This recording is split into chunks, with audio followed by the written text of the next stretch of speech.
Ni sambulo pinakatali na wakan daw ni borong ti kumen konan renreng ngamo dengu. Iyo. Ni sang wala ni borong ti kunan recho. Beke muni talang ada sema chike muni kumen na mona liba. Ni rume katumolek. VTFM Facebook Live. Gori. Ni sambulo pinaka. Au baka wili kitu kana tikini singa ni sa wala ka kumen songo lebu ni VTFM Fiji Showcase. Right. Ni ko sa singa tu city. Vukilulu ni mataka. Iyo. Lotu lebu karusa bulu kadiwa. Katolu sanga bulu ni singa, na singa boka rombuka, na tini karuna kaloka ni singa lebu, sanandola kina, na songo lebu ni VTFM Fiji Showcase. Nama kaya na rombuka sarangango idhiwa keda na kena singa, na bika kuna numa mena pamoru takiko, membalitir to na isuli-soli, ngai ngoleani. Na bi mata seri rongo talengar na pamoru takita tunga kina na stage, kanga mo kaba, na kaka na baka titiwili talengar na binituki na kena sauniaya, totoka, mbauki na bika so, kema mina pamurte kemunikina ena songgoli bungo. Iya sa nano sa tekbo mesa tarakina na booth ngo ika na lako na loma ni podo phone rina na be booth handundu era tukina era ndon bisinisi era pokaraita ka tuna non reiboli ndundui na polteki sulu na polteki papa na polteki aya bakali beliba na polteki kakana na yaya ni bakatatalo na kena be matangali sa tarawochi na loma ni Vodafone rina donan raw kavitu na exhibitors booths. Exhibitors ngo era na do barateki boli o ira na kena na saunia ya koraboli taka chukuna non resto itumba ni kau na Fiji Showcase na lutu talera kaya man kaya pakai dona ya rapol taka chukuna non resto itumba dona raw nan dola na kenisau ni na laki boli taka na Fiji Showcase na bebe toko sarto banga na tul sanga bulu ro sanga bulu selima sanga bulu sarnan dola na isau era na sulebeiko na songo lebu ni Fiji Showcase. Koni wele sanga ni chiko wala nga na exhibitors booth na loma ni Vodafone na ringa tutal tunga na external stage. Ngona Vodafone external stage itumba na simba na bembongi o ira na be mata sere rongo ibiti era na thambeta tiko na stage go ber na langa sere karena pamaro teki ko ya bola kasar tunga wana food booth kira bale kem to kay ngayon pa kapita man na ando na kabi do lebula na kem do pa kabi na food booth don tambe na tent lebu sangkay do rongo sere tu ber na be mata sere so era sa bakan data kira tu nirna may pakita bin do na mata sere sa bakan data ko uti na mata sawati ya na mata sere na Paradise Roots korto wala nga tana sere nan dondo mo nga na sere ko populasi ngono ngono na tarongalo na mata sere ngona Paradise Roots rto sa bakan date kirto nirto na may beba marota kena songo lebu ni Fiji Showcase and tingbu chuga ni Singapore rombu kasarangango na ikatul sa bulu ni singa ni bulu chune na ikawalu me adha batika ni ikawalu ni singa ni bulu chula kira bale diwa tau dhoko na singa ni namuni baka marota ki chuga na kana na kena be matangali na voli kena baka boli labo kena laki sarabira na doni be baka marota ki talanga rasang wala kan be baka marota ki rachugi bichi so talanga na entertainer sarang wala saramay balangi era na may tiko talanga na songo ni baka ni Fiji Showcase kakuni baka wala ta kay bita ni duru tadi tau ya panandola bekenda nangase bekenda talinga nangone tau ya tul nandola rongada nakenda makina sunguli bungo bekenda nangone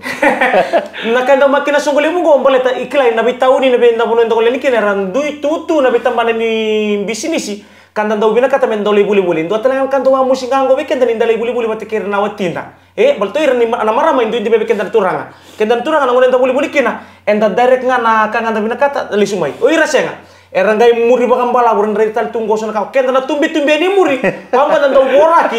ena kau yaya iya bukan benar-benar na Fiji Showcase na kakek ko tungo ni chingota na kakek ko na bolia it's all under one roof. Tiko nga na loma nga nindo na pale, na loma ni Vodafone na rina, na kakete kene mrobule baka biotini, tu nga na loma nindo nga na pale. Saka ni baka wala pale, na tombale ke le durtal na stongo, ni kakete kete, membala tananam do boli, sa tu kete nga, na loma nga nindo na pale, na Vodafone na rina, na Fiji Showcase. Do tala na itutu kuna pia parata kabikenta na kami ni kondo na yalo. Kila nindo na kai ko reda bana social media ka ko ni utunga bango setaka bala take pakai ko sa setaka juga ndo na kai los taki iko sa tiki-tiko ni kana bakan deu taki ndo na tukulas au tukuna chikani tukutungo membala tendo na fake video kalau re chikano ngono ko ni lever sa setaka chiko membala tan na capsule kala na capsule ko ndolo babangona kena yung kena ngana itumba galore ni lulutume kina sona iba kolalai sabangan data kana Ministry of Health ni lasuta kina video ya. Eso sali baka tumbure research kina nangono go ni sa share ki baka libo na video go na capsule go ni ndola biba ko na kena iwolo itumba ngai lulu tumai nangono lori kina na video itu sa tunga kina iyo elore sana para video na ni mbasum tanga mina capsule para pakete pakete bo usaranga otia sanga main dola kala corona capsule go kondo ruo nangkana oi nangono ngai basukin bo mentola ba ngai lulu tumai loma eso na ipakola lai sabangan data kana Ministry of Health ni video ya video lasuta ke fake na video ya eso sa shata ka chukana ngono go sa lebo ka burere chuba ka libu be kenta na leuni bono nang ngono usara ba kino usaran dendi iyo kakwa ka urere sana kako ni ndona kanga ore de bono social media sa tengu mo shata kana no musar chika ke ba ko shata ka ndona yalo se ndona tuku ke kalos taki oi ko sa o ka tiko ana kena ba ndio taki ndona tuku la su ka sala ipi ba ritali chiko be ire sotale na leuni bono ana tuku mana Ministry of Health and veke menikita sarana sa share ka chukana video ngoni sa reda na video go kako ni obang bauta dilita kambaleta ni sangan indina na ituku koto na video ya tege buna bulang go medo mengo mai berekeda na mbongi au bakila na mbongi ni ndota ni tondo na kena bata we kemuni sang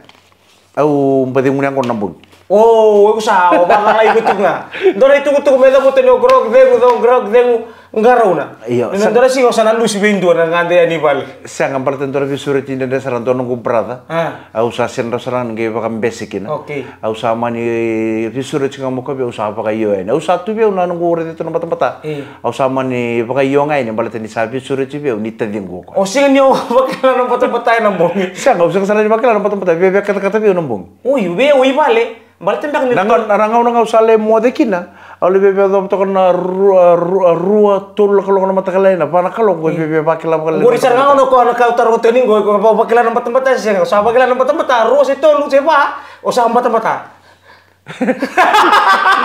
ya au nangono ngune ko tu kine set tu gabe nangono lain tabu kine musamo to bebe bakila na mata kena bale na iwal nil ngani no mata na grog misala ka tu ni bimbongi bal sangai turanga kira marama bangan biri binakati boleh menabito ko ni binakati chungan ni biskete karbenaka na Bakers Fresh Breakfast Crackers.